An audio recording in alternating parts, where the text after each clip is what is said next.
I don't know if you've ever been part of a Marvel movie, but they're pretty intense. 3,200 edits, probably 3,100 of them are visual effect shots. When you were at Netflix, you obviously had a lot to do with scaling. There was a standard way for 120 years to deliver something to the theater. Being at the edge of the next new thing allows you to maybe see the next new thing. There are opportunities well beyond the 13-mile studio zone in Hollywood. This is Produced With. Honest conversations about how great work gets made and the cost of doing it right. And before we get started, we're really into the analytics and we notice a lot of you are watching but aren't subscribed. Please consider subscribe so that you can actually keep up with the show. Well, Leon, it's such a pleasure. Thank you so much for being on the podcast. Well, let's have a conversation. We got introduced when I caught wind about MovieLabs, and we'll get into that, I'm sure, in the podcast here. But once I did a deep dive on your background, I was just floored and beyond impressed with the decades of. I would say that you seem like you're on the forefront of innovation in the entertainment industry, and a lot of things that might have been happening in the background that maybe we haven't all been privy to. But you know that you're in the ears of key decision makers and leading technological revolutions from film to internet to cloud and so on. So really grateful that you're here. Thank you so much for being a part of this. Well, I'm glad to be here. And it's easy. I just kind of ended up running to the edge of the next new thing throughout my life and career. And that's how I found myself where I am in my life and career, for sure. That's amazing. Can you walk us through that a little bit? Like, how do you find yourself on the edges of these like technological revolutions? Did you have a technology background prior? Like what's can you walk us a little bit through your background? This is now my 48th year in the industry. And I think I've said this before. I think of myself kind of as the Forrest Gump of the media and entertainment industry, because I have been adjacent to and maybe accidentally helped begin a number of the technology innovations that I've seen in my life and career. Began my career in shipping and receiving at compact video. And so I didn't really have a technology background other than ever since I was a kid. I was super curious about creativity and media creation, radio, TV, films, and I found myself as a kid literally taking a subway in Chicago to press my nose against the glass of a TV or radio station just because it was so interesting and intriguing. I went to school at a time where there was this thing called radio and TV, and then came out of college with a degree in what was called telecommunications.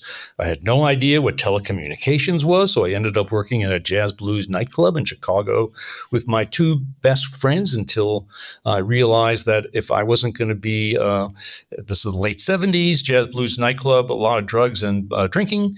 If I wasn't going to be a druggie and a drinker, I needed to understand where my life headed. So I got my worthless degree and my Dodge Dart, came to California with $1,000 in my pocket, thinking I was rich, and focused on working at a place called Compact Video. But Compact Video didn't know that. And I knocked on that door for 4 months, got a job in shipping and receiving, and literally began the path and the career that I'm still on now. I think my focus on innovation is around curiosity and understanding that I was in the industry at a time where the impact of technology on tools and creativity was profound. The beginning of nonlinear editing, the beginning of what became the move towards digital everything. When I first started in my career, part of my early career was around understanding how nonlinear editing changed the game, how digital audio workstations changed the game. And the reason they changed the game is that they allowed a new sort of aesthetic. And I think that as technology begins to be introduced that was potentially innovative, the ability for creative people to put their arms around it yields new approaches to story. So early in my career, I ran to the edge of the next new thing and in things like nonlinear editing and digital revolution and DVD and HD and HDR and digital cinema and digital compression and the cloud. And when you run to the edge of the next new thing, you find at that edge a bunch of really curious people and a bunch of really generous people. And I think that's true today as well, because the community that we're part of, the makers of tools, workflows, and ideas that help people become creative, we serve and protect. And at that edge of that next new thing are a whole bunch of people trying to understand. And I think their generosity around sharing knowledge and sharing ideas is what really drives the community and the industry forward. I mean, I love that you say it that way, that like this community is very generous, because it's like, why on earth would somebody even begin to like maybe try to solve these problems or, do it? Do you have like a thought behind what makes somebody, or what drives somebody to do some of this? Like, what drives you for like the innovation? What keeps you on the like edge of leading innovation and this community that you found? Yeah, I make a joke that I'm trying to clean up the mess that I helped make. I think I'm trying to clean up the mess that I helped make in that digital era. And so if I continue to tell that story of how in the early days of my career, was involved with an innovation called Electronic Laboratory. An Electronic Laboratory at Pacific Video that became the Laser Pacific, really was about understanding the introduction of those nonlinear tools. Gave the ability for those people who were using so-called video pipelines to be able to work as if they did in film. Because if you think about the evolution of nonlinearity and the move to electronic post-production, early in my career, it was really evident. The Electronic Laboratory, introduced by Pacific Video to the industry in 1984, was a way for those people who worked in film to think about using digital tools. Actually, they weren't digital at the time. They were electronic. The early nonlinear edit systems weren't digital. They used multiple tape machines and laser discs and things like that to kind of emulate nonlinearity. But the notion was to take the workflows that filmmakers, people who edited film, use and apply these new tools. In 1984, for instance, television, 80% of network television was shot on film. 99.99% of it was cut on film. Only one show in 1984 was cut electronically. That was a show called Fame LA, edited by an editor by the name of Jimmy McElroy on a CMX 300 system.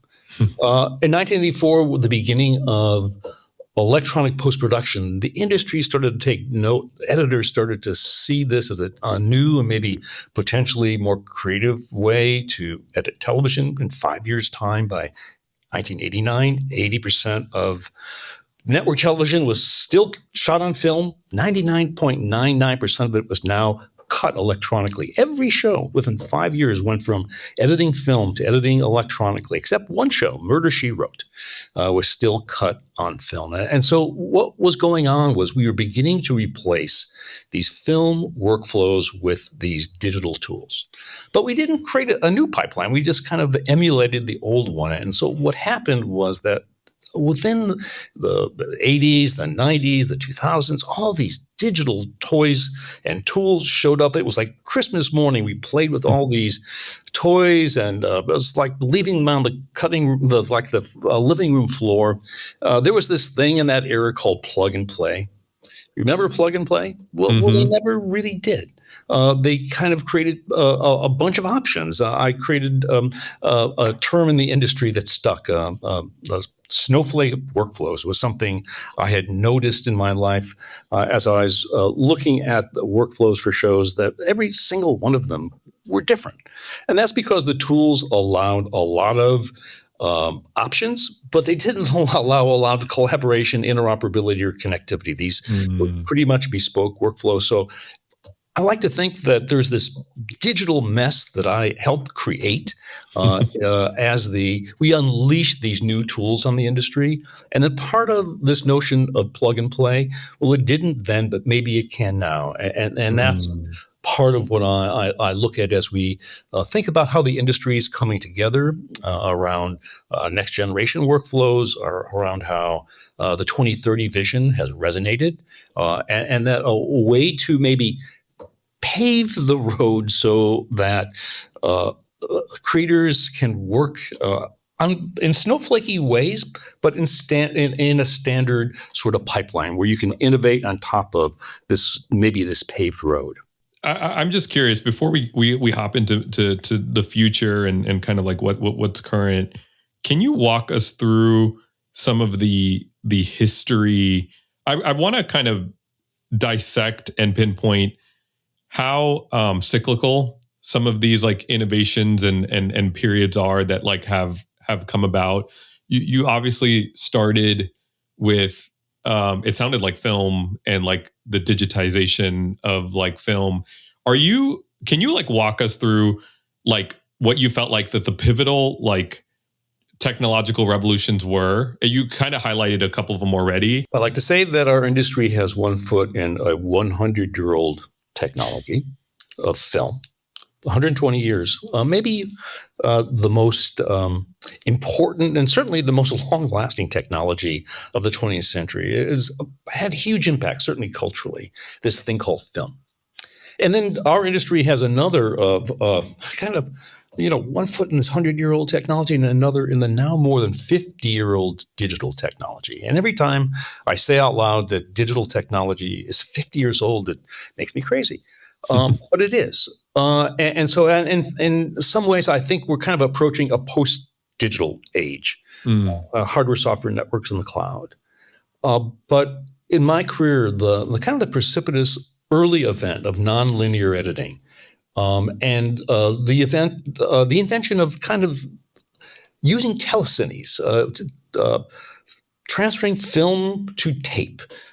In the very the late 70s, early 80s, where we began to see commercials and especially music videos begin to use video techniques. And then when the electronic nonlinear edit systems began to show up in the late 70s, early 80s, these were not these crazy digital edit systems of today. These were even crazier because do you know the Ediflex? Do you remember the Ediflex or the montage picture processor or the Edidroid? The montage picture processor, a breakthrough sort of nonlinear edit system that was dominant for a long time until things like Avid showed up in 1989, had 18 Betamax machines. 18 Betamax machines with all the material on it, the same material. The Ediflex had 13 VHX machines. The Edidroid had a number of laser discs, and the idea of these multiple copies was for you to play them back as if they were cut kind of in a nonlinear way. In fact, nothing was cut. In video editing, you had to literally edit in a linear fashion, one edit after another after another. If you wanted to make a change, you take the record reel, you make it source, and you put another record tape up. It was a crazy process that went on for a very long time in videotape editing. Nonlinearity changed the game because it made it possible to edit like you would in film. So that first nonlinear edit system kind of introduction in the early 80s that gave way to the beginning of early digital audio workstations in the mid 1980s. And then 1989 at the NAB show, there was this great system that everyone said was the hit of the show, was this digital nonlinear edit system called EMC squared that you may not remember, but there was a little booth in the back from a company from Tewksbury called Abbott, debuted in 1989. And then between 1989 and 1992, digital editing and Avid editing per se began to dominate television. And by the mid-1990s, feature films as well. I look at another precipitous event in the mid 90s as a really important development in the industry, and that's the development of Cineon software. Do you remember Cineon? I've not heard of that. No. Cineon software and hardware developed by the Eastman Kodak Company of Rochester, New York, a company that I ended up working for in my life and career, and got to see some of the craziness of what was happening at the dawn of the digital era within Kodak, which was an interesting time in the industry in my life.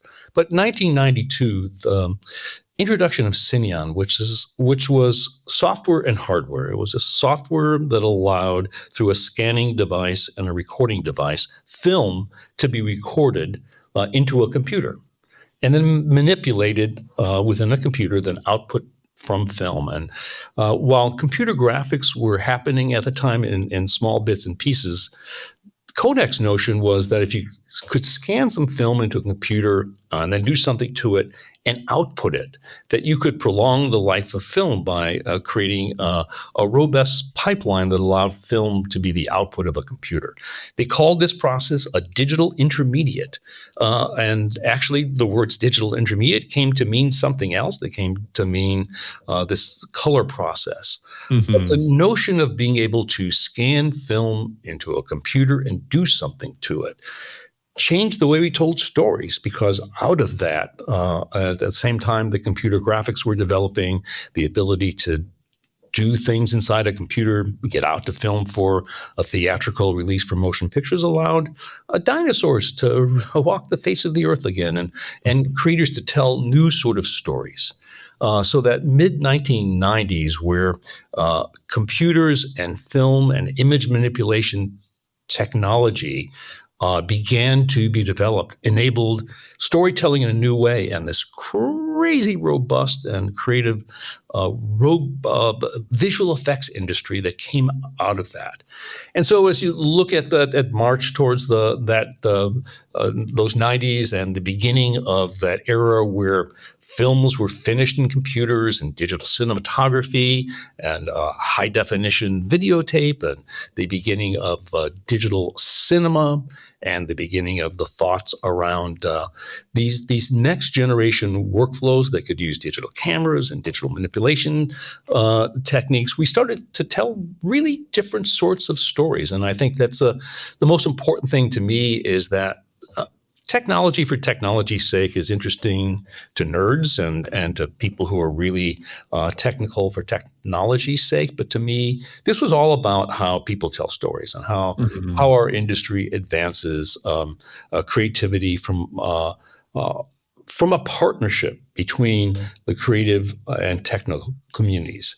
So as my career developed and began to understand things like the possibility of the cloud in the early in the mid 2000s 2010s 2015, we began to start to think that the cloud was another aspect of the means of production, and we can talk a bit about that as well as we get into some of the MovieLab topics.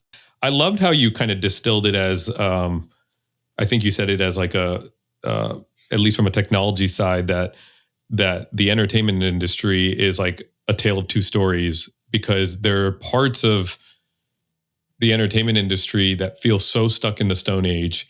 And then there's other parts that are like on the cusp of, technological revolutions and like, really propelling, even the digitization of certain things. Why do you think that exists? Like, what is why is it not just the story of complete innovation or like on par with maybe other industries? Why is there like a tale of two like worlds here? So I still think it's only one world. Okay. It's the world of creativity. And this world in our industry, a little bit of muscle memory. We like to do things that we have done before with the people we've done it before. And so there's teams of people who have their way of doing things with the tools and the folks who they've done it with in the past, and it's been successful. And I think that while technology is interesting, there's lots of ways to tell stories. We still tell stories around campfires. Well, we do stage plays. There's opera. There's many forms of media that are traditional. People draw and use all sorts of material to express themselves. So while I think, and I'm super interested in how technology helps elevate and extend stories, I'm also really respectful of the fact that this 120-year-old thing called film still is, film's still a pretty good way to make a film. Hmm. I listen to a bunch of vinyl. And so for me, the tools need to be appropriate for those who yield them, the stories that we want to tell with them. And to make sure that we understand why we're using some tools, but more importantly, it's a choice.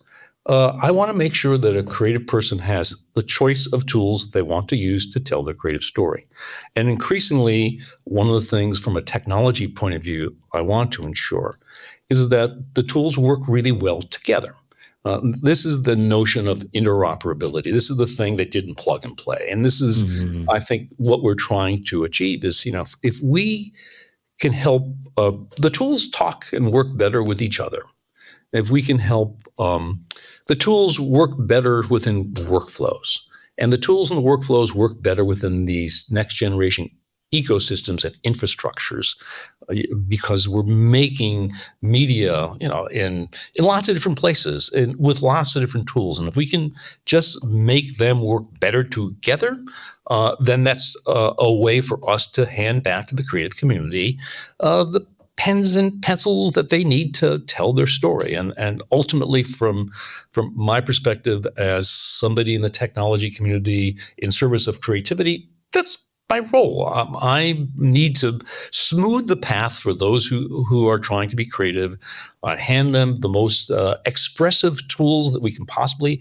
hand them, and stand back and let creativity happen. And that's a role that I've had in my life. I love that role, especially as we begin to introduce that next new thing, where there is some trepidation, concern. Always look to find some champions, because the technology community, I don't think, can introduce tools without that partnership of Yeah.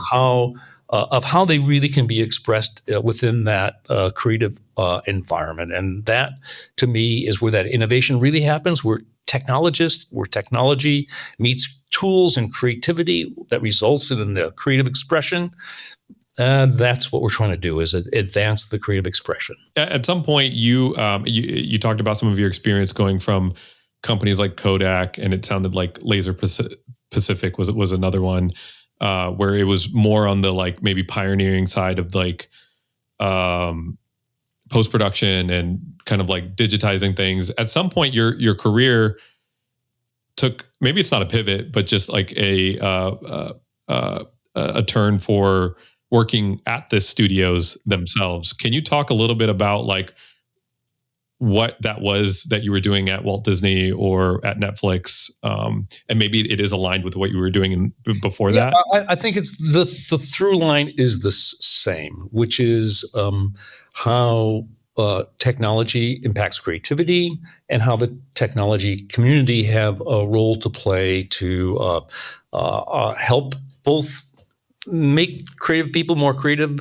but really understand how to also extend the business.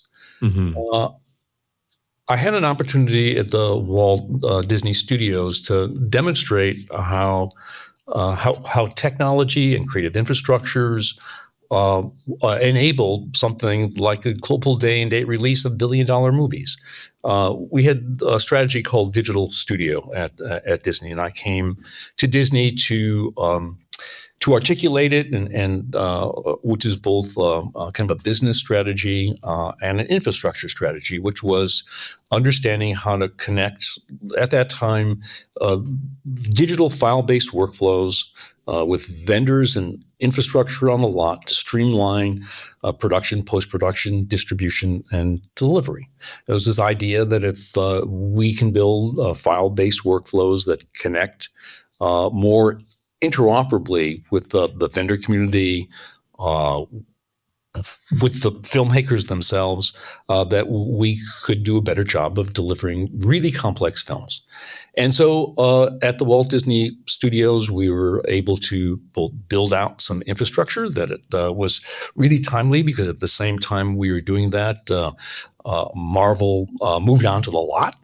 And I don't know if you've ever been part of a Marvel movie, but they're pretty intense. 3,200 edits. Of those 3,200 edits, probably 3,100 of them are visual effect shots. At that time, 30 to 70 versions of every one of those shots, because those filmmakers care deeply about quality and process, and the ability to create infrastructure and connectivity, and literally built a time machine at the Walt Disney Studios that allowed the creators of these huge, complicated Marvel movies to be able to work literally right up to the last minute, because we were able to connect those dots to the vendor community and localization, to the sound facilities that were on the lot itself, to the rest of the visual effects vendor community of bringing things in a very efficient way.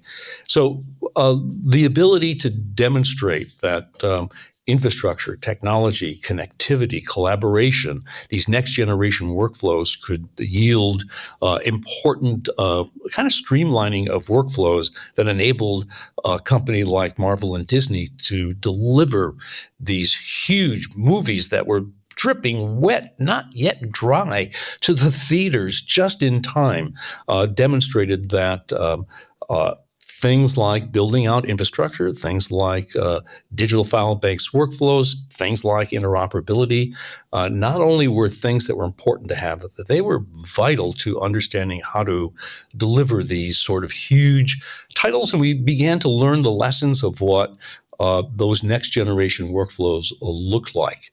And of course, at Disney, we began to think about the cloud. And as I transitioned my life and career to Netflix was born in the cloud, and those next generation workflows became natural goals.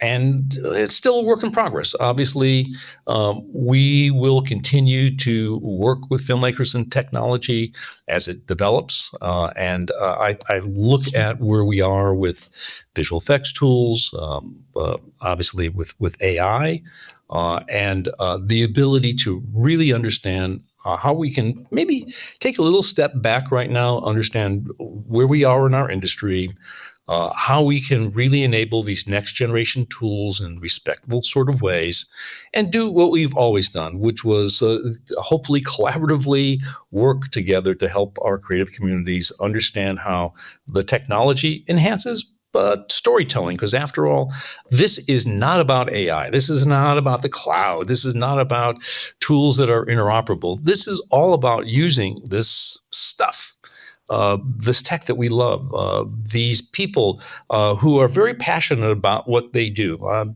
I yearn to have filmmakers just yell at me in passion. I want to solve their problems. This is all about telling stories.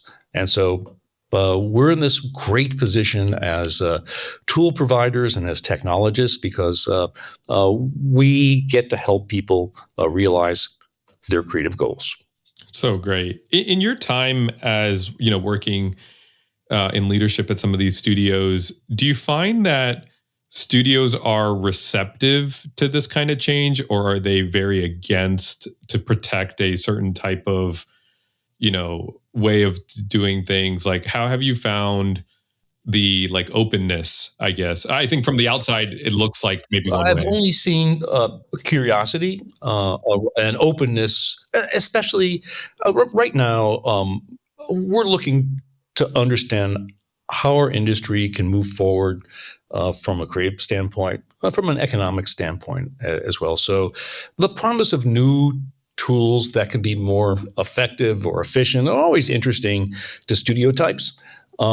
In my life and career, I've seen a lot of technology that may promise a lot of cost savings. I haven't really seen it happen because time is our currency in this business, and most of the cost savings end up being time spent on other things. But I see receptiveness from studio executives around technology, especially if it helps tell stories that are new, stories better, stories more creatively, stories more cost effectively. Obviously, most folks who have fancy business cards at studios are not technical. They rely on their technical executives. But certainly at a company like Disney, which for its entire history actually propelled itself on the notion of technology. And I think technology is integral to how Disney understands creativity. Obviously, technology is Netflix, and Netflix was born as an engineering company. So the experience that I've had in studios and in Hollywood and across the folks that we deal with at MovieLabs as well, is that the studios embrace technology because they know that that's a way to enhance their business, both from a potential creative point of view and hopefully maybe from an effectiveness and a streamlined point of view as well, because I think everybody's looking at technology as a key driver of effectiveness and next generation creativity, especially as we think about streamlining workflows through interoperability in the ways we're talking about at MovieLabs, and the promise, of course, of what AI might do in terms of streamlining and creative expression. Are there other problems or barriers to how studios might think about technology? Is it just as easy as, if it saves you time and money, that would be the ultimate decision maker on like to use something? Or are there other things that maybe are problems that we don't necessarily see that, that they may hold? Well, I think that trying anything new requires some discussion. Certainly, in what we've done in our industry, like I said, there is a lot of muscle memory. I've done it this way with these people for a long time. It's worked for me. But I think that there's an openness right now to understanding what's next.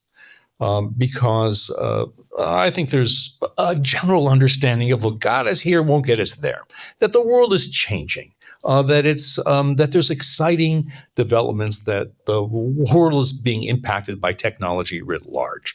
And so I think there's a willingness to understand something. But if you think about the things like AI, well, there's some things to talk about before we begin using it.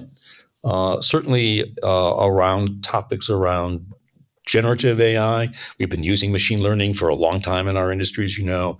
But as much promise as we have with things like generative AI, we need to understand a few sort of thoughts around copyrightability and some ethical, legal sort of constructs that allow us to move forward in our industry. So right now, it's not that there's problems with technology, that anything that's new needs this conversation, needs understanding of how we might deploy it in our workflow from both a business standpoint and certainly from an economic standpoint. I think economics play a huge role in how and why we make certain things. And anything that can create an economic benefit, anything that can create potential economic challenge is something that we're going to talk about. And so the great news, I think, around where we are today is everyone is really willing to talk about what's next. Everybody's really willing to understand how to enable something that's both creative, cost-effective, and allows any particular company to have some competitive advantage. And so we're seeing that writ large. Maybe the perception sometimes from the outside, or maybe people that are like new to it, is that when a company gets too big, that there's a resistance to change because it might eat their own dinner. Netflix is a great example of what you were saying, which sounded like was like technology first, and was able to propel certain things, and it left maybe certain companies to the wayside, or maybe to like have to like figure out how to adapt once, something like this. Is that a correct assumption, or is it not really like that? That progressively we are moving. It's just, maybe the conversation that you're speaking of is just what's happening in the background. Yeah, I don't think that there's any particular kind of effort to maintain status quo, as much as understand how to keep a business stable and growing. And so, appetite for risks. It depends on the company. It depends on what the strategic goals of the organization are, where it is in the marketplace. But I see almost every traditional legacy studio try to understand these new forms of media. Obviously, there's a lot of activity happening in media creation outside of traditional legacy sort of studios. So I do believe, because audiences are also voting with eyeballs of where and how they want to view things, that there's a great deal of openness to understanding what models need to be, at the same time that legacy media companies want to make sure that the folks who are watching their movies and television shows continue to do that, and they continue to understand what their audiences are looking for, how and where their audiences want to consume this media.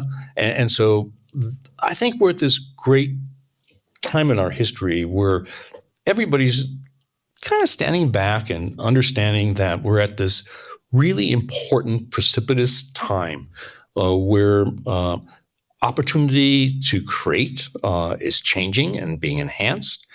Who gets to create is changing and is being enhanced. And whose eyeballs you are watching what you're creating is changing. And so we're all studying for the test, right? I think anybody who says, I know what's happening exactly right now, I think we want to run from those folks. And that's why I love this notion at the edge of the next new thing, where if you get to the edge of the next new thing, you look left, you look right. There are these innovators who are running to the edge, and like I said, they're super generous, because if anybody says they really know what's going on, I don't know what's going on. We don't know what's going on, but if we talk to our peers, if those folks at the edge work together, if they share that knowledge, we get smarter. And I think that's what's happening right now, is that with this generosity around technology, around AI, around next generation workflows, the folks who are trying to figure out are talking with each other. And I think that's what propels the industry forward, because we're learning from each other as well. I don't know if you've seen that article recently that came out about how 71% of film budgets go over budget. It's crazy to think that, this has become like a standard in the industry, and you just kind of have to keep going with it. I don't know if you've heard of saturation, but saturation is the next gen budgeting tool that you can use to streamline all of your operations and your budgets and your finances on a project. It gives you really easy collaborative tools, and you're able to bring in your budgets and your actuals and your expenses all in one place. If you haven't tried it yet, go to saturation.io, sign up for a free account. It's really easy and quick to sign up. When you were at Netflix, you obviously had a lot to do with scaling their global operations to support streaming. It was that. Can you talk a little bit about what that looks like? I think as a consumer, everybody thinks, you just put it on on the internet, it's on a server, and it just starts streaming, and then anybody can maybe access it. But it's a much more complex problem. When I started looking into it, it almost seemed like, and I don't know if you were a part of it or not, but there was certain technical innovations that had to happen where you had to store certain files in certain regions and on certain servers to get the fastest amount of streaming and throughput over. Were you a part of all of that? Well, that's normal content distribution networks. The notion that the bits are at the edge, so they're warm, and that's what has made the streaming companies so important is that they, especially Netflix, whose content distribution network is pervasive and global, and so the ability to get something to a consumer very easily is part of that tech. The part of the organization that I was part of was actually on the receiving side of all that content and all those shows coming in from the outside, of how to make sure that the folks who were making shows could deliver into Netflix, and that Netflix could localize them and prepare them and make sure that they were at the edge as well. But that content distribution network is the secret to how all streaming works. To be able to just press go and it just starts playing. Yeah. Kind of digital at the edge magic. And one of the other things that I think I heard that you were on the technical innovation front of was DCP creation. Is that true? In the early days, there were a lot of folks who played in digital cinema. Digital cinema is a great example of technology that had many potential benefits. Certainly, it had an economic benefit to the studios.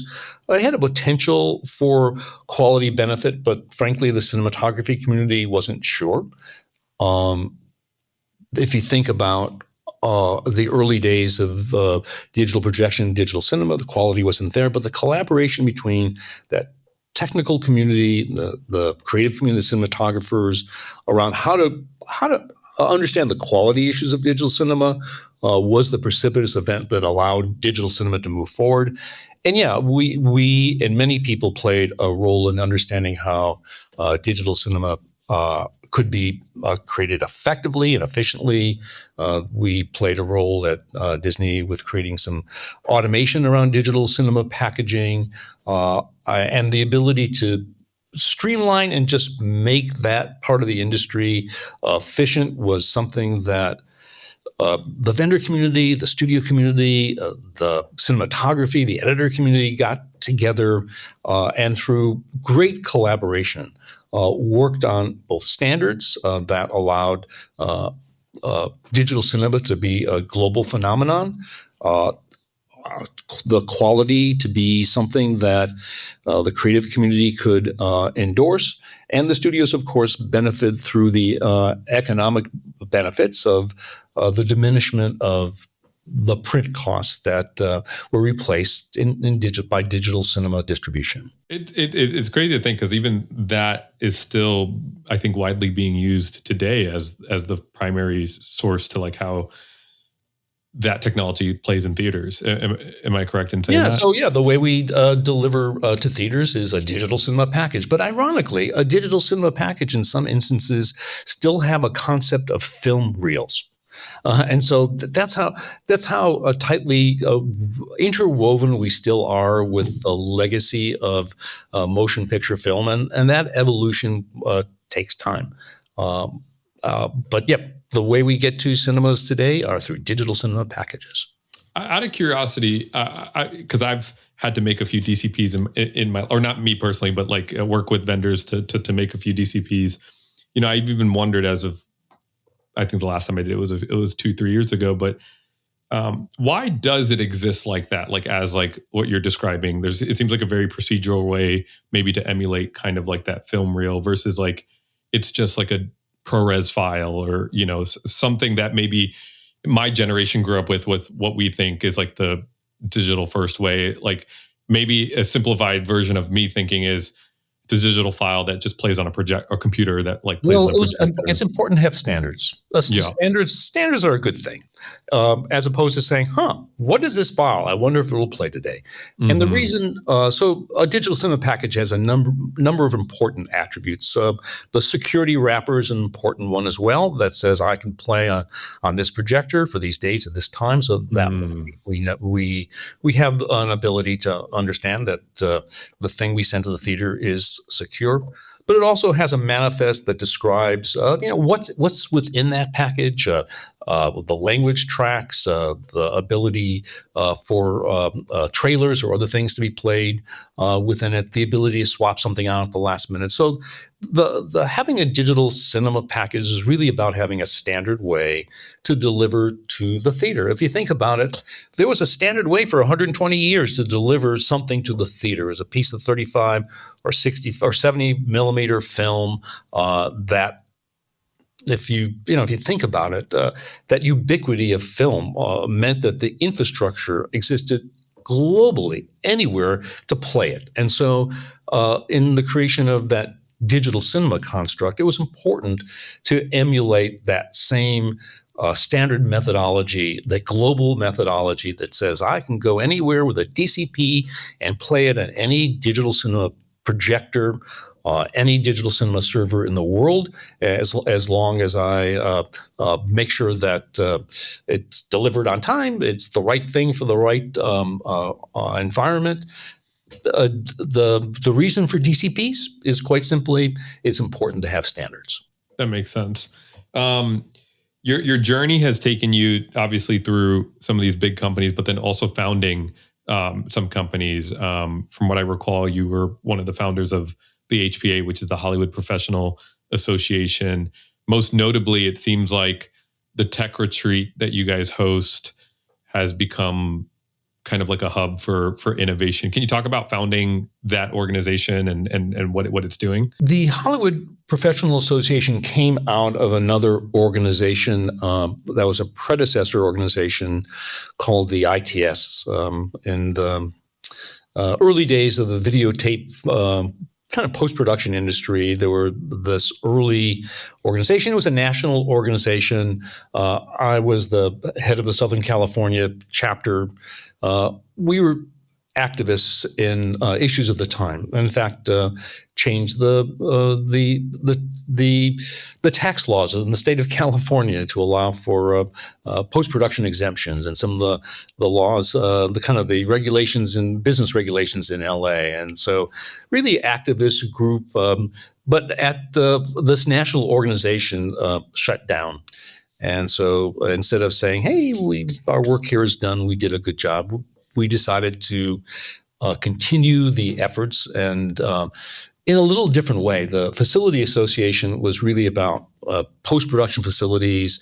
The folks who sold them hardware, software were not part of the organization. They were kind of the so-called sponsors. But in our looking at how the community needed to evolve, we thought that there would be a reason to have an organization that had the service providers, the technology providers, the hardware providers, the software providers, the community within one kind of big tent organization. So that was the idea that formed the Hollywood Professional Association. And it resonated. It was important through, I think, this notion that the community needed to celebrate creativity, needed to understand business, and needed to understand technology. We had these kind of three sort of legs of a stool that allowed us to serve a community. And I think that Tech Retreat certainly became a lightning rod and kind of a common ground for this generosity that I think we talked about earlier, that were these people at the edge of their thought, the edge of their knowledge, who had run to the edge of the next new thing, got together once a year to share quite openly. And what was great about the Tech Retreat, what's great about the HPA, is that here's a group of people who come together to not only share it, but if you think about the topics that have come out of the HPA Tech Retreat and have come out of the HPA, to really move the industry forward. So I think that the HPA had a life of its own because of the need for the community to come together. And I'm very grateful as I look back, because I am no longer president of the HPA. I'm so glad, because they called me president for life. I'm glad I didn't have to die to not be the president of the HPA. And I'm glad to see the evolution there through Seth Hallen and now Carrie Grubin, who are taking the organization into the future. I'm really proud of how the HPA not only brought the community together around the technology around the HPA Awards, around celebration. But the thing I think I'm most proud of is the notion of this young industry professionals group that we started now more than 10, maybe 15 years ago, where we recognized that in order to have a robust industry, we need to nurture the next generation. And so there's a lot of industry organizations that have a bunch of old guys. We decided that we're not the old guy organization, that we're an organization that should look like the industry, should act like the industry, and should encourage the industry to embrace young people and folks who didn't have traditional roles in production, post-production, and technology. So the Hollywood Post Alliance is one of the things in my life that I'm super proud of. But I have to say that my role was not as important as the folks who just roll up their sleeves, volunteer, and believe in the notion of community. And I'm really proud. If I did anything, I helped start a community that now has a really robust trajectory and momentum without me.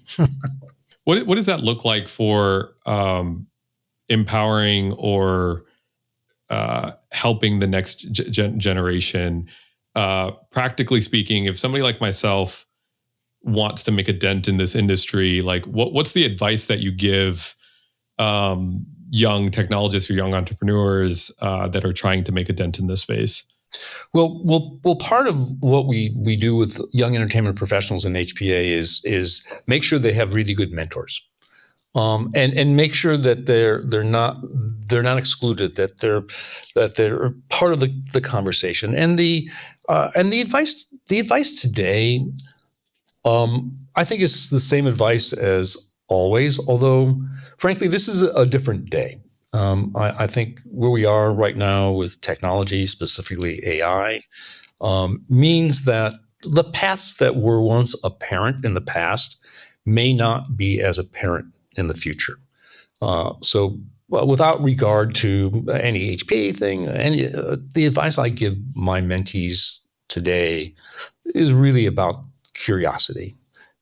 How you continue to, Leonism is to study for the test, how you make sure that your skills, especially in the emerging tool sets, that you have knowledge of these emerging tool sets, that you have knowledge of AI, that you kind of have a point of view. I think what's interesting to me today about opportunity in our industry is that as I look across the world, every company is a media company. And so those young people who are interested in telling stories or using tools or making things, well, certainly today, everyone's growing up with the tools of media expression, literally on their person, within their cell phone, their computer. Everyone today has the ability to visually tell stories. But the ability to understand these tools, the ability to put yourself out there, and more importantly, knowing that you don't have to work for a Hollywood studio to be making media today. And in fact, I'm seeing so much exciting use of media well beyond the stories that are told in film and television. And humans today are communicating on TikTok and Instagram in really interesting, innovative ways.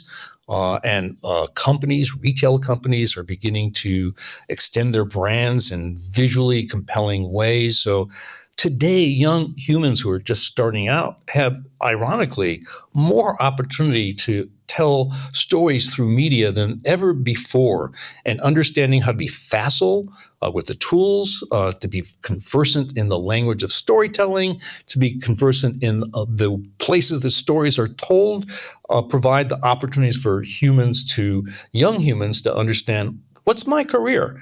Because I'm not sure that starting a post-production company and shipping and receiving like I did 48 years ago is the same path. Because right now, many people are starting in this industry with a body of work that already exists. That I met I met a kid who was 15 years old looking for some career advice. Literally, I want to be in the visual effects industry, and besides, I have 10 years of experience. And this kid, since he was 5 years old, was playing in his bedroom with visual effects tools.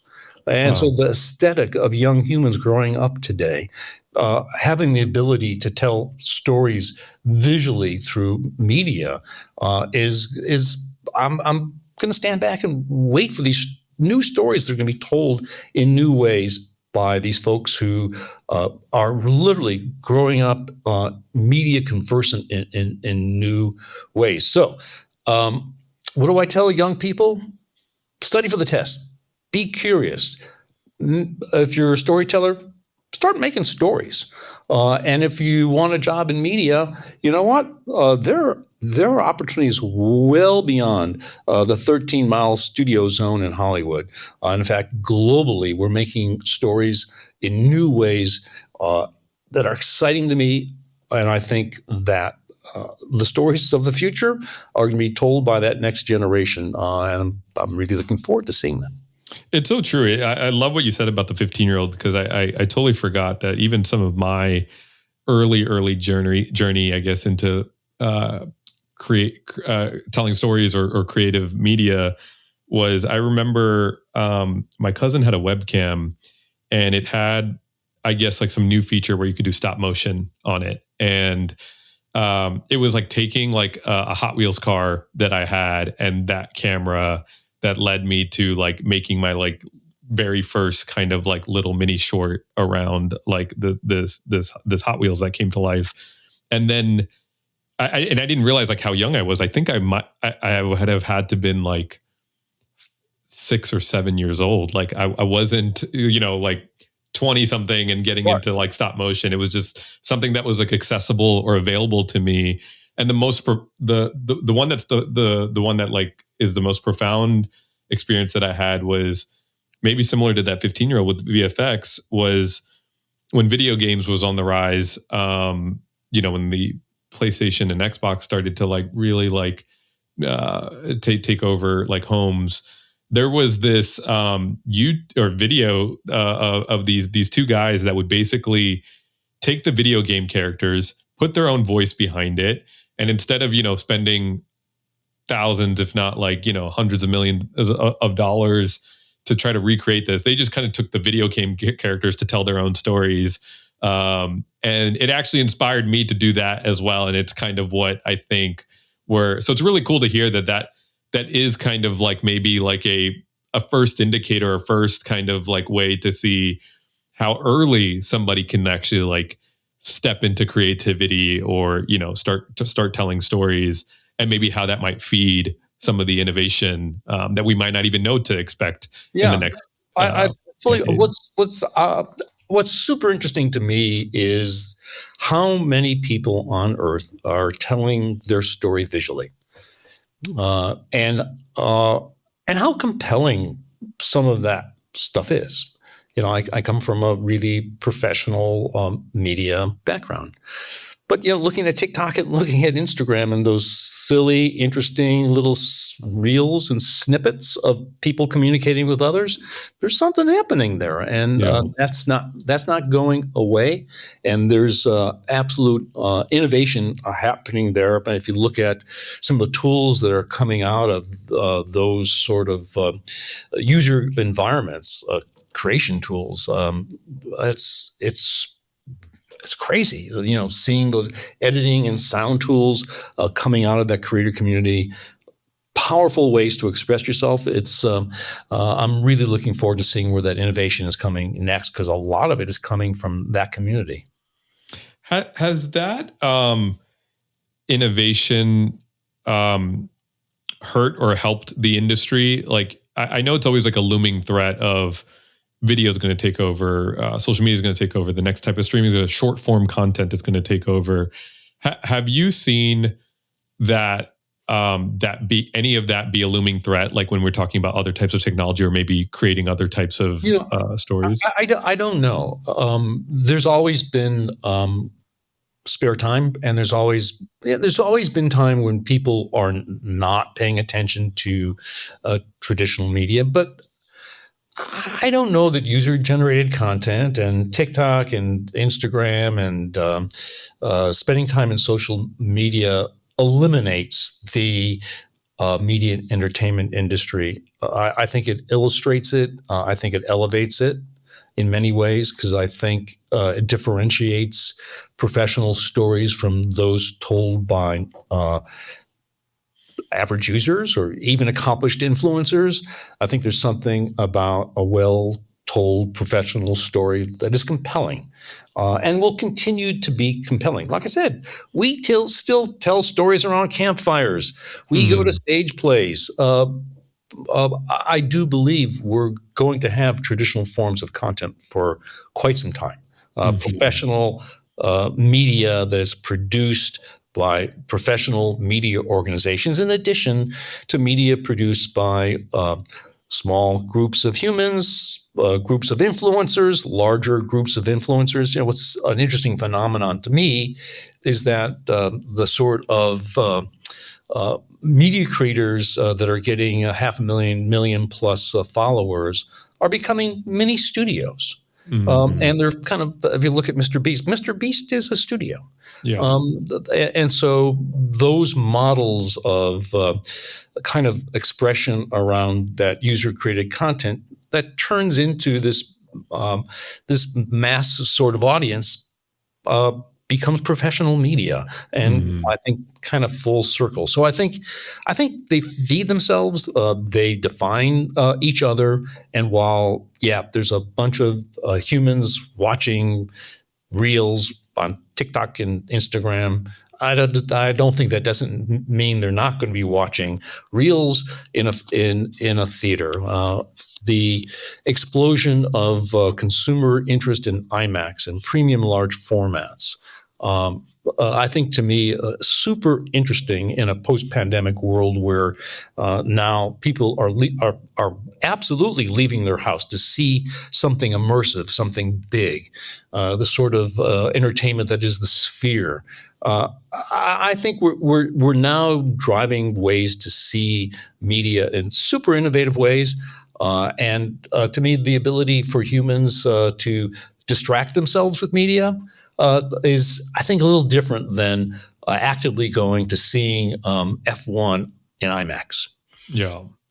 Can you actually talk a little bit about that? Like, I love that you kind of transitioned here to the idea of the post-pandemic world and how distribution has kind of adjusted a little bit for that. Do you see, and obviously a big version of that is that now everybody has their own streaming platform. And it's kind of become cable all over again, where before, like, you had the one, like, Dish Network or cable or whatever it is, and it had everything like digitally, and then everybody created their own streaming platforms, and now there's bundling that's happening again. Are we kind of going back to where things were, or what's going on here? It looks like it. Everyone cut their cord only to rebundle streams. Yeah. I think I don't know how the future will find the content discovery, but I think from a consumer standpoint, I look at my own screening environments and know that it's still way too complex for the other wonderful woman that lives at my house, my wife Suzanne, to use our media entertainment without me being there, and so the interfaces right now are too complex, and so I think technology will solve that. And at the same time, I think we're coming to a reasonable amount of professional media streaming services. Obviously, there's talk of industry consolidation. We'll wait and see. But the great news is there's a lot of choice for consumers. And as long as the consumers can find that choice, which I think is the challenge, the the economics of how consumers will bundle media will take care of themselves. And I think that there may be some, some ways in the future that some of these platforms will offer some consolidation and make it a little easier to view. But right now, I think consumers have to hunt to find what they want, which is why they rely on a streaming service of choice. Why Netflix, I think, is a streaming service of choice. And while the other streamers differentiate themselves through either the type of programs they watch or how they're bundled with each other, I think we're seeing some of those bundles happen that make it, for instance, the Disney bundle makes it easier to see Hulu, ESPN, and Disney. Hopefully, we'll see that with other platforms as well. But right now, I think the biggest challenge from a consumer standpoint is just discovery. Yeah, I was just thinking as you were saying that, like, it almost seems like there needs to be some sort of problem solved around like a global indexer to like help find like what you're looking for, because it may be on this platform, it may not, like, and how you find out about that might be because you're already just in that ecosystem and might be missing out on like, it just seems like we're plagued with too much choice, and then it's in like different like houses for lack of a better analogy. Maybe that's something those AI recommendation engines will help us with in the future. But just from a consumer standpoint, not from an industry standpoint, right? I just see what's happening at my house, and I'm the only one that can operate the current interface, which is that's a challenge. I guess you're part of every movie night then. Yeah, that's true. I'm glad I get invited. Yeah. And, as we talked about like the different technological like innovations and the edge of technology, it seems like the current one is the AI kind of race, particularly when we're talking about Gen AI. How do you see that? What's your hot take on like Gen AI in the industry right now? Well, a lot of promise and some work to do. Obviously, the promise is of a tool that can assist humans to be more creative. The challenge is that it's not really predictable, not really controllable, and not very deterministic. And so the challenge is to understand how these tools become more easily used. And then on top of that, there's the challenge of making sure that these tools are sourced in ways where human creativity and human copyrightability is retained. So there's work to do. And so while there's work to do in generative AI for final pixels, I think there's a lot of opportunity to understand where we are in ideation. And I see AI in ideation playing a role.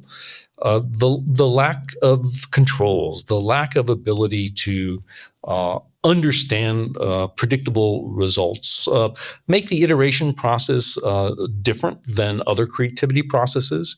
So my hot take right now is that we're still early days, understanding where the benefits of generative tools are. The industry is coming together on multiple fronts to understand topics like provenance and copyrightability, repeatability, trainability, understanding how these tools can be more useful. And so hot take is very, very early days with a bunch of work to do and some promise for sure. Does the industry have anything to fear, or maybe does it validate maybe some of the fears that were happening around kind of post-COVID or post-pandemic? There was a lot of strikes that happened. Some of the strikes were very hinged on like the AI, generated stuff, copyright, use of like historical, like even like historical rights to projects to be training on things. Is there a world that you see that AI does completely take over generation where most of human production is not involved? Or is that just kind of like a utopian type of like AI kind dystopian. Dystopian, yes, that's correct. I frankly I've seen all those science fiction movies. I don't know how this story ends. Um, uh, but for now in our industry, the professional media industry is, I think, a rational place, and it's a place of commerce and a place of law and a place of uh, kind of great organizational gravity. So I don't see these great storytelling enterprises being taken over or crushed by AI. I really don't. I Yeah. see them understanding how. I think we all have to understand how we come to terms with the technology in general in our lives. I grew up in a time before the internet, before computers, and as technology influences life and commerce, I think we all need to understand how we react. So, do I see AI playing a role in how media is being created on Earth? Yeah. And it's going to at first be in places that may not feel as constrained by some of the challenges, either the legal, sort of ethical challenges of creation. And what I certainly see in the professional media industry is a deep respect and concern for human creativity and a primacy around human creativity and an assistance on the primacy of human creativity. Uh, I don't think that's true in all of the domains where these tools are being used. So we'll see some pretty interesting activity and learnings along the way. But no, I don't think I see it taking over media unless, of course, those dystopian stories come true. Then it just takes over in general. And it was very nice knowing you, Jens. This is all just generated, by the way. We haven't actually talked. You're a really good model. You're so lifelike. Just right? the real Jens. It's the latest and greatest. Out of curiosity, in that, obviously AI is the current forefront. What's final frontier? What's the next wave after that? Like, is that even something predictable now, or is it just can you go that far ahead in terms of like where all of this goes? The telepathic storytelling interface? I don't know. Right into your. So being at the edge of the next new thing allows you to maybe see the next new thing. I'm not sure I understand really where we are with where we are, and so I think that humans will forever understand how to communicate and entertain each other. I really do hope that traditional forms of media will persist, film and television and these sort of social media ways to communicate. But yeah, there's probably a lot that we can't see yet, and I think a lot of it to me has to do with this notion that every company is a media company, and how media in new ways help humans through their life, and how we learn, how we teach, how we shop. And how we live. I was looking online today to see whether I could get those new prescription meta AI glasses. I want to understand how to see the world through assistive eyes, see the world in a smarter way. And so those sorts of tech and those sort of experiences will begin to point the way to the next new thing. And I'm excited to be there. I'll be there at the edge. I think I'll see you there, Jens. Yeah. And then we'll share generously our ideas around what's next and then keep running. It does seem like movies have this power to even fortune tell a little bit, because we seem to be progressively catching up to, these dystopian or, just like really innovative types of like storytelling have been. I forget what the actual age is, but somebody was recently telling me that like the real world is just like 8 to 10 years behind sometimes technology in movies. And that was very profound to me. I haven't really been tracking it that way, but it seems like there's already something in us that can write for these types of like maybe forefronts of like technology, and it's like now we're catching up to the practicality of some of that. You'll have to remind me in one of those movies that ends well. I don't know that. I sure hope not. None of those movies end really, Right. really well for humanity or technology, and so maybe we have to rewrite our own story. And I think we do need to rewrite our own story around the positivity aspects, but the reality is that I think so many folks are focused on the challenges and the negativity part. Now, I do want to solve some of those problems around tech, and certainly with AI around ethical, legal, moral things. Mm-hmm.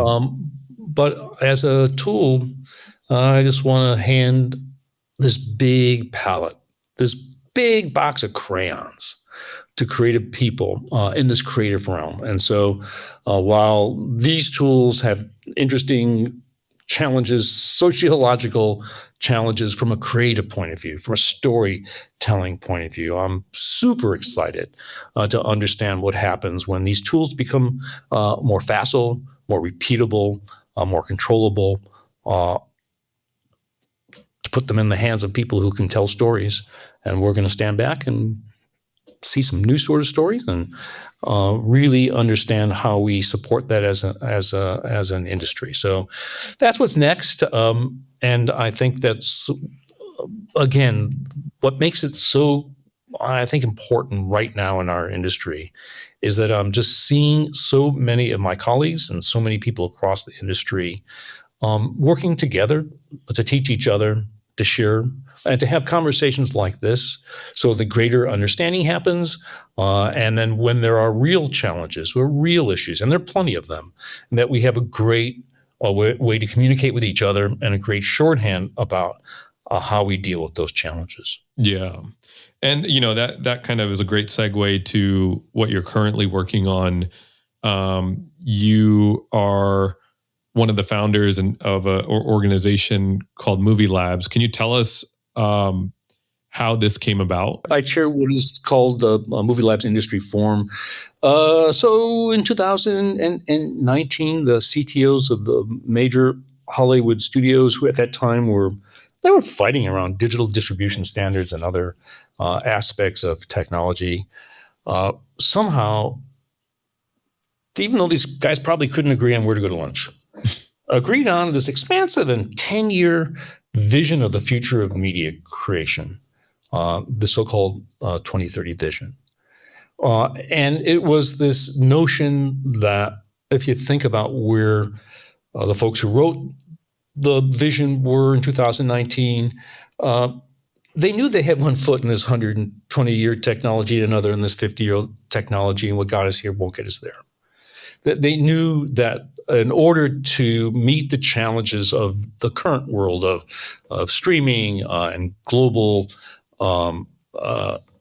production and complex production that needed to be made less complex, that something had changed. And so the 2030 vision was came out in September of 2019. It was kind of publicly unveiled at IBC 2019, and the industry read it and went, wow, that is aspirational. That's a big vision of the future. That's way out there. And then 6 months later, when the pandemic began, people said, oh, the 2030 vision, that's, we should take a...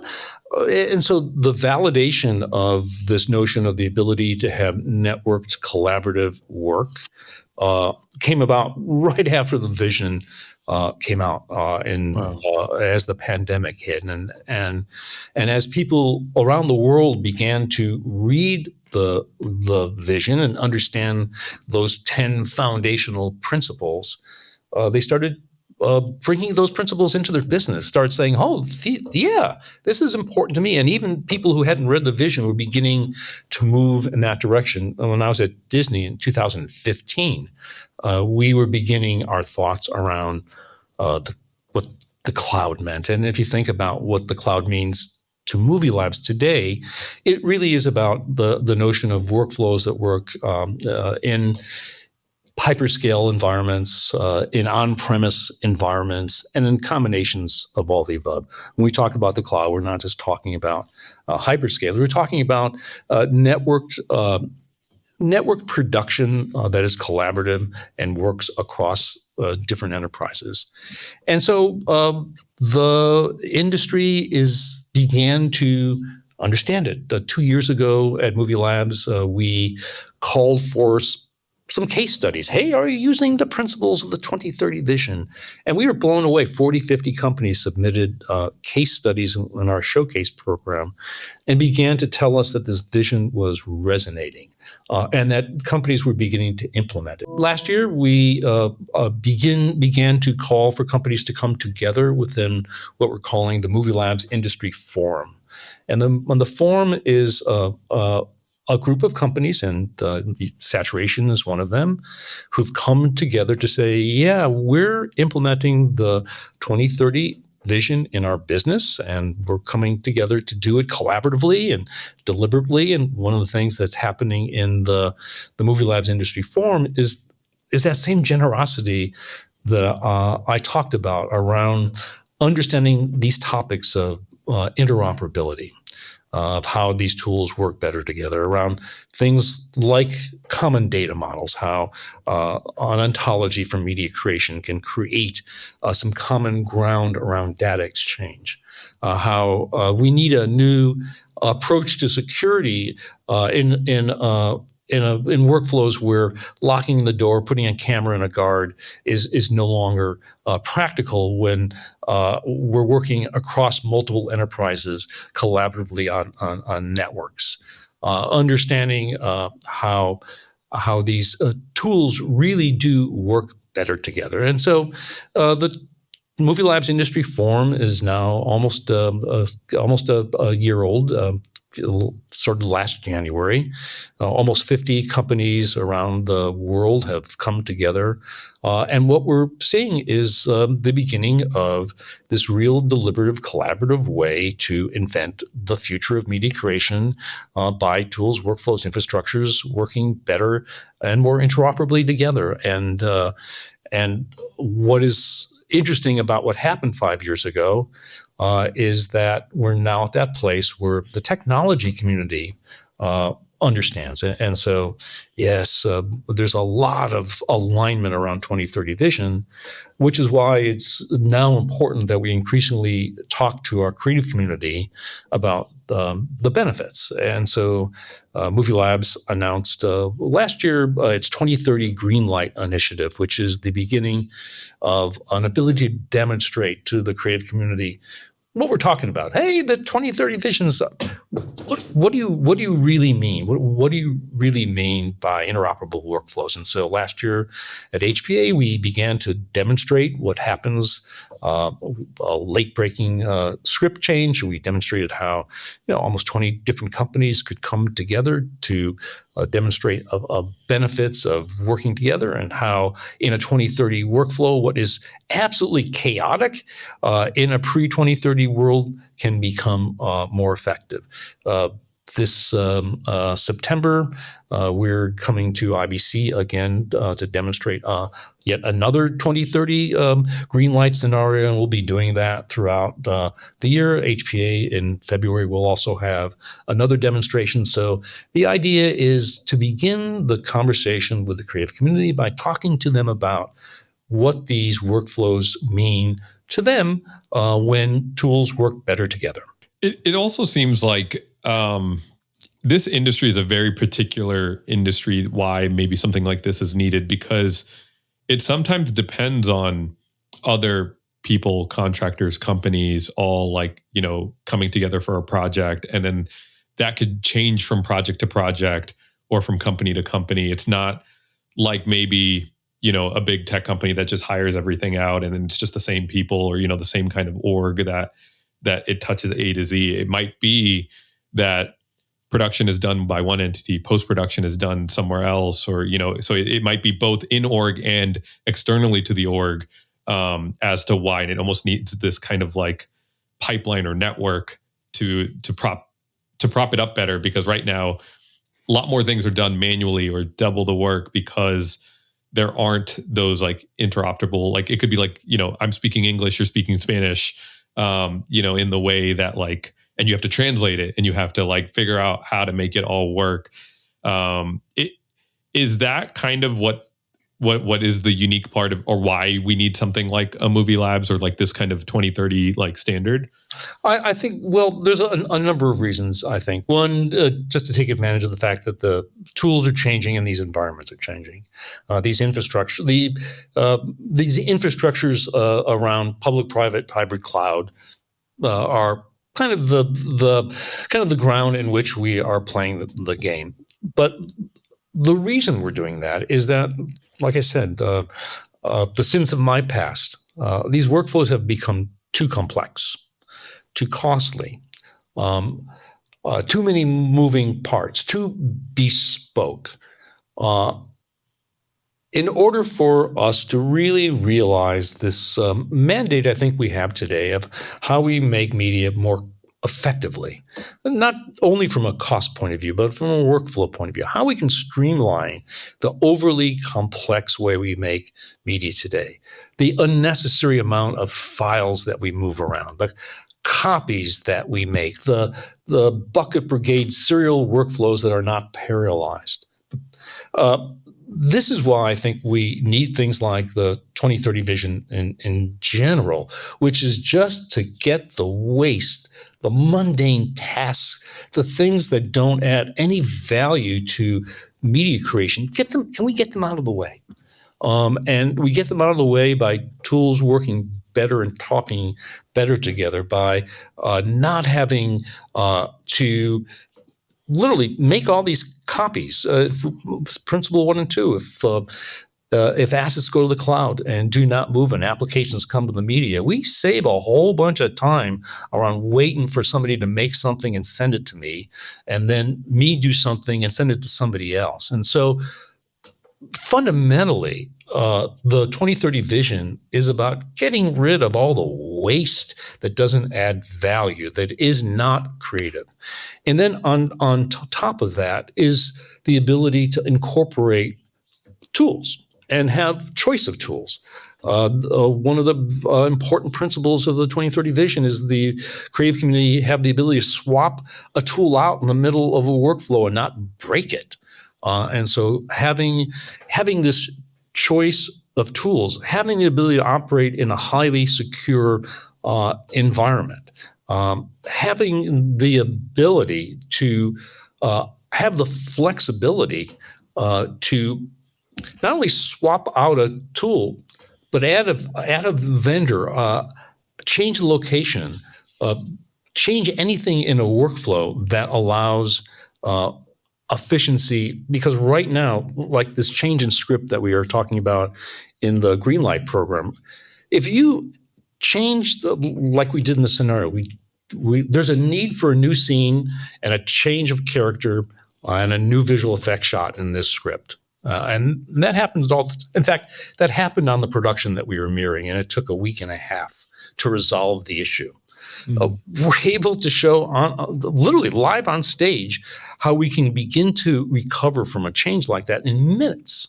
And literally begin kicking off a request for concept art, kicking off understanding of how the script program final draft can then inform the schedule, budget, casting, all the saturation sort of programs downstream just by consuming one piece of metadata.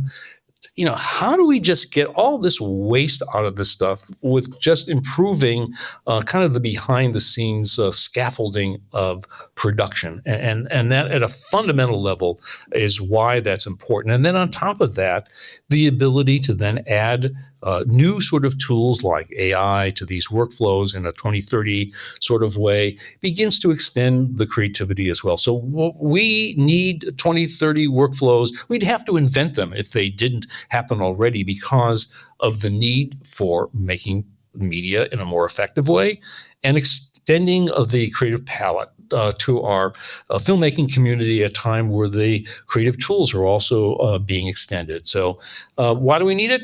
We need it because if we don't, it's going to be really challenging to make the creative media that we need to make in the future. It's so great, especially because usually when I think of people taking these initiatives, they're very focused on post-production because that seems to be where I'm sure there's a lot of still like problems to solve, but then also maybe just generally where the technological innovations start to happen. And the 2030 definitely vision addresses that, but also really gets into workflow, pre-production, production. Part of the reason why we started Saturation was because of the lack of innovation that was happening here. It seemed like it was all kind of in cameras and nonlinear editing systems, and even how AI kind of is like focused and related there.